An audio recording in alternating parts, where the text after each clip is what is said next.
جب کوئی شخص اس منظر کو پڑھتا ہے تو چیخ پڑتا ہے کہ محمد رسول اللہ کبھی تلوار سے بے قصور کو مارنے کی اجازت نہیں دے سکتے۔ جو نبی چڑیوں پر رحم و کرم اتنا زیادہ کرتا ہو کہ ایک چڑیا کے 2 بچوں کو بھی ضائع نہیں ہونے دیتا، وہ رسول کسی انسان کو مارنے کی شکشا اور دعوت کیسے دے گا اور تعلیم کیسے دے گا؟ وَأَشْهَدُ أَنَّ مُحَمَّدًا عَبْدُهُ وَرَسُولُهُ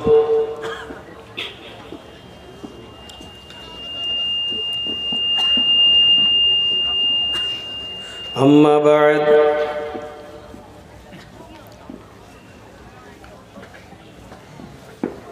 فإن خير الحديث كتاب الله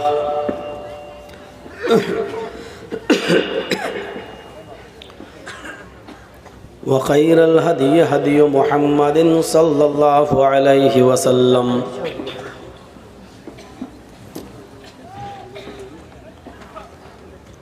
وشر الأمور محدثاتها وكل محدثة بدعة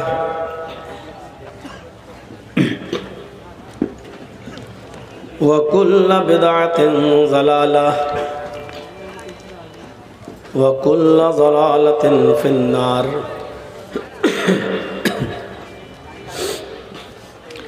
أعوذ بالله من الشيطان الرجيم، بسم الله الرحمن الرحيم۔ شرع لكم من الدين ما وصى به نوحا والذي أوحينا إليك وما وصينا به إبراهيم وموسى وعيسى أن أقيموا الدين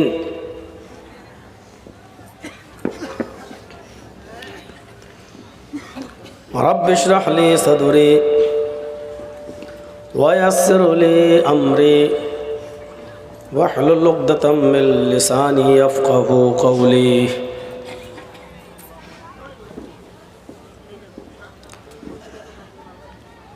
اسٹیج پر بیٹھے ہوئے معزز و موقر علماء کرام اور علاقے کے باوقار احباب، معزز سامعین حضرات، پردہ نشین اسلامی خواتین، ماں اور بہنوں،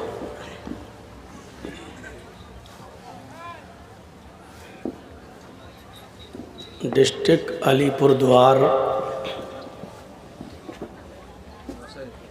مالدہ میں بنگال کے اس علاقے میں یہ میری پہلی تشریف آوری ہو رہی ہے۔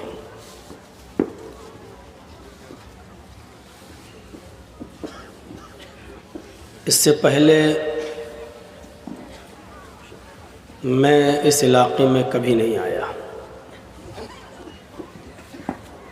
اسلام پور سے کشن گنج کی طرف تو میرے بہت پروگرام ہوئے ہیں، لیکن اسلام پور کے بعد سلی گڑی اور اس ایریے میں میں نہیں گیا۔ آج پہلی بار آپ کے اس دیار میں مجھے موقع مل رہا ہے۔ بہت کوششیں کی آپ کے صادق عالم صاحب نے، یہ پروگرام لینے کے لیے وہ کشن گنج تک پہنچے، پھر بھی میں نے کہا کہ تھوڑا رکیے، دیکھتا ہوں کوئی صورت نکالتا ہوں۔ وہ چاہ رہے تھے کہ جمعہ کا دن ہم کو نہ ملے، کوئی اور دن ملے، کیونکہ کوئی ہٹیا یا کوئی بازار بتا رہے تھے کہ اس دن لگتا ہے۔ بہت کوشش کی لیکن کوئی دن خالی نہیں مل سکا۔ آخر کار اسی دن کو انہوں نے یہاں پروگرام رکھ لیا۔ اللہ رب العالمین آپ کے اس پروگرام میں برکت عطا فرمائے۔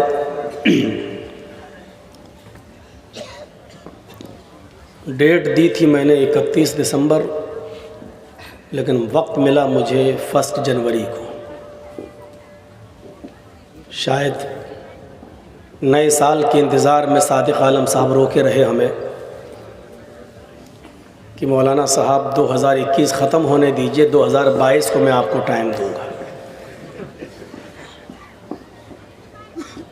میں خاموش تھا اس لیے کہ میں اس علاقے میں پہلی بار آیا ہوں۔ آپ کے اس علاقے کو سمجھنے کے لیے مجھے کچھ وقت چاہیے۔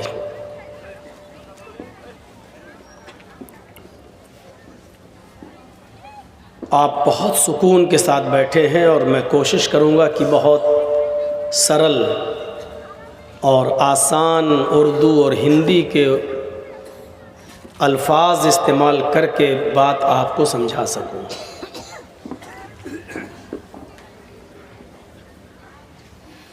اللہ رب العالمین کا ہمیں اور آپ کو سب کو شکر ادا کرنا چاہیے کہ اس نے ہمیں اور آپ کو اسلام کی دولت سے مالا مال کیا ہے۔ بہت بڑی نعمت ہے جس کو اسلام مل گیا ہے۔ اس اسلام کے لیے کتنی قربانیاں دی گئی ہیں جو آج ہم کو بالکل بہت آسانی کے ساتھ مل گیا ہے۔ اگر ہم تاریخ کا مطالعہ کریں، اسلام کی ہسٹری کی اسٹڈی کریں تو ہمیں پتہ چلے گا کہ لوگوں نے اس اسلام کے لیے کتنی قربانیاں دی۔ جب کوئی شخص قربانی دے کر، محنت و مشقت اٹھا کر جب کوئی چیز حاصل کرتا ہے تو اس کی قدر کرتا ہے۔ جو چیز فری میں مل جاتی ہے اس کی قدر نہیں ہوتی۔ ایک شخص دن رات مزدوری کر کے کئی مہینے کی محنت کرنے کے بعد ایک موٹر سائیکل خریدتا ہے تو اس کی عزت کرتا ہے، سنبھال کے رکھتا ہے، اس کا ایک ایک نٹ بولٹ بار بار چیک کرتا ہے، جلدی سے کسی کو دیتا نہیں ہے کہ کہیں یہ ایکسیڈنٹ نہ کر دے۔ اور اس کے برعکس کسی شخص کو اگر بھیک میں موٹر سائیکل مل جائے، بھیک کا لفظ سمجھتے ہوں گے اور نہ سمجھیں تو سمجھ لو کہ جہیز میں، صحیح اس کی تعریف یہی ہے۔ بھیک میں اگر کسی کو مل جائے، یا یوں کہہ لو کہ سسر نے داماد کو انٹرنیشنل بھکاری سمجھ کر دے دیا ہو، تو پھر وہ داماد اس بائک کی اور اس موٹر سائیکل کی قدر نہیں کرتا۔ دوست مانگیں گے ہاں لے جاؤ، کوئی آ رہا ہاں لے جاؤ، وہ بھی بہت اسپیڈ سے چلائے گا کیونکہ بھیک میں ملی ہے، محنت نہیں کی ہے۔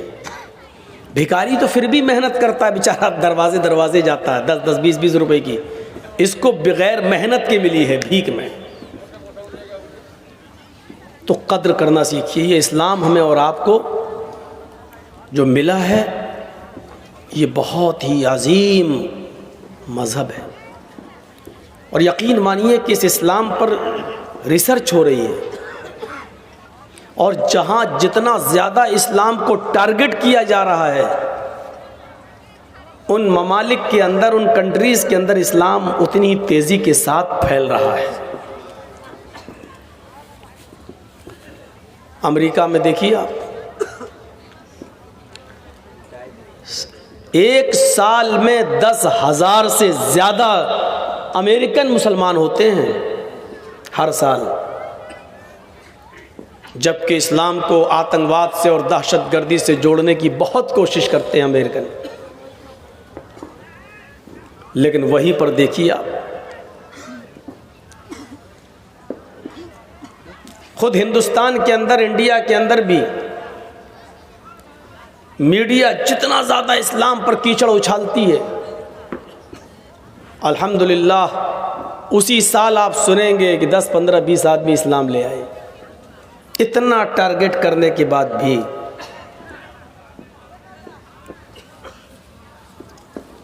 یہ اسلام کی فطرت ہے. جب تک اس کو نشانہ نہیں بنایا جائے گا لوگ اس کے قریب نہیں آئیں گے. جب آپ کہیں گے کہ اسلام دہشت گردی کی تعلیم دیتا ہے تو پھر ہر آدمی اس کو ایسے ہی نہیں مان لے گا، بلکہ دیکھے گا کہ آخر کیا ہے دہشت گردی اس کے اندر.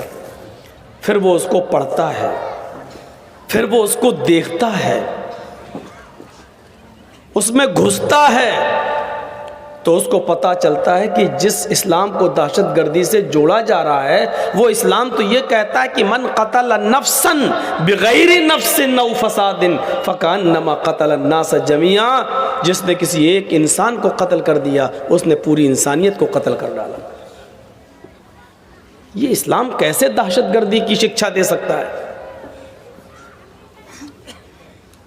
جب کوئی یہ کہتا ہے کہ محمد رسول اللہ صلی اللہ علیہ وسلم دہشت گردی کی تعلیم دیتے تھے، پوری زندگی لڑائی اور جھگڑوں سے بھری پڑی اور تلواریں اٹھائی ہیں، جب وہ یہ سنتا ہے تو نبی کی زندگی کو پڑھتا ہے، سیرت کی اسٹڈی کرتا ہے اور سیرت کا مطالعہ کرتا ہے. اور جب سیرت کا مطالعہ کرتا ہے تو اس کو پتہ چلتا ہے کہ محمد رسول اللہ صلی اللہ علیہ وسلم تو وہ شخصیت ہیں کہ جانور کو باندھ کر اس کو نشانہ تک لگانے سے منع کرتے ہیں، اس کو داغنے سے منع کرتے ہیں. اور قضائے حاجت سے لیٹرین کر کے جب جنگل سے واپس آ رہے تھے تو ابو ہریرہ ابو سعید خدری کو دیکھا کہ ان کے ہاتھ میں چڑیا کے 2 بچے ہیں، انہوں نے پیڑ سے درخت سے اتار رکھے ہیں اور چڑیا ان کے سر پہ منڈلا رہی ہے، یعنی اپنے بچے مانگ رہی ہے. اللہ کے رسول نے دور سے دیکھا، فرمایا ابو سعید تم نے چڑیا پر ظلم کیا ہے، اس کے 2 بچے لے لیے. چڑیا اپنے بچوں کو حاصل کرنے کے لیے اس تمہارے سر پہ گھوم رہی ہے. جس طرح ہمیں اپنے بچوں سے پیار و محبت ہوتا ہے، اسی طریقے سے جس طرح ہمیں اپنے بچوں سے پیار و محبت ہوتی ہے اسی طریقے سے چڑیا کو بھی اپنے بچوں سے ہے. اس چڑیا کے بچوں کو واپس کرو. حضرت ابو سعید خدری چڑیا کے بچے کو چھوڑتے ہیں. پہلے بچے کو چھوڑا، جھٹ سے چڑیا نے چونچ سے اپنے بچے کو دبایا، اڑتے ہوئے گئی اور گھونسلے میں رکھ دیتی ہے. پھر دوبارہ آتی ہے اور دوسرے بچے کو چونچ سے دباتی ہے اور گھونسلے میں رکھ دیتی ہے.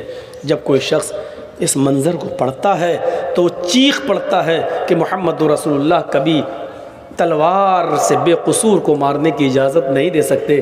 جو نبی چڑیوں پر رحم و کرم اتنا زیادہ کرتا ہو کہ ایک چڑیا کے 2 بچوں کو بھی ضائع نہیں ہونے دیتا، وہ رسول کسی انسان کو مارنے کی شکشا اور دعوت کیسے دے گا اور تعلیم کیسے دے گا؟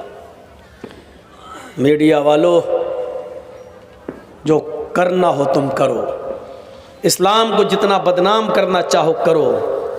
سورج پر تھوکنے سے تھوک الٹا تمہارے چہرے پر آئے گا، سورج پر تھوک نہیں پہنچے گا. جتنا بلندی کے اعتبار سے سورج بلند ہے، عزت و وقار کے اعتبار سے اسلام اتنا ہی بلند ہے. سورج پر جتنا تھوکو گے وہ تھوک تمہارے منہ پر تمہارے چہرے پر آئے گا. اسلام کو تم جتنا بدنام کرو گے یہ بدنامی تمہاری ہوگی، کیونکہ اسلام کو وہی لوگ رسوا کر سکتے ہیں جو یا تو جاہل ہوں یا جو اسلام کی تعلیم سے کوسوں دور ہوں. ہوتا ہے، ایک آدھ ایسے ہوتے ہیں، کوئی فرق نہیں پڑتا ہے. اس کے چیلے اور چپاٹے بھی چلے جائیں کوئی فرق نہیں پڑتا ہے. اسلام کے اوپر سر کے ایک بال کے برابر بھی فرق نہیں پڑتا. پھر بھی اللہ تعالیٰ نے اس کے منہ سے ایک حق بات نکلوائی دی. جب اس سے پوچھا گیا ٹی وی چینل پر کہ آپ نے اسلام دھرم چھوڑ دیا ہے، اب آپ جتیندر نارائن تیاگی بن گئے ہیں، تو آپ نے کون سا